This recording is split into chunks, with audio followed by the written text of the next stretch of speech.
সবচেয়ে খারাপ মায়া হচ্ছে মানুষের মায়া। যার মায়া যত বেশি সে ঠকেও তত বেশি। মায়া ত্যাগ করতে শিখুন, দেখবেন কষ্ট কমে গেছে। কারণ মায়া জিনিসটা নেশার চেয়েও খারাপ। মানুষ হারায়, সম্পর্ক হারায়, অভ্যাস হারায়, কিন্তু মায়া আর ভালোবাসা কখনো হারায় না। অনেক সময় মায়া ফুরাবার আগে মায়া করা মানুষগুলো হারিয়ে যায়।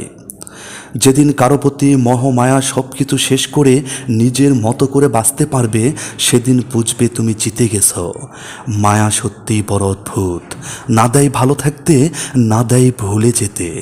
মায়া ত্যাগ করতে না পারা মানুষগুলোর জীবনে কখনো সফল হতে পারে না।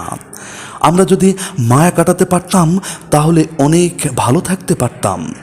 হুট করে মানুষ মায়ায় পড়লেও হুট করে মায়া কাটিয়ে বেরিয়ে আসতে পারে না।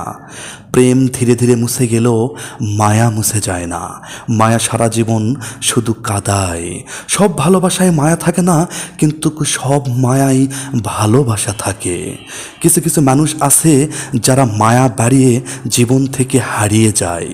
নেশা শুধু নিকোটিনের মধ্যে থাকে না, কারো মায়া ভরা হাসির মধ্যেও থাকে। মানুষের পিছনে যা হাঁটে তার নাম ছায়া, আর মানুষ যার পিছনে হাঁটে তার নাম মায়া।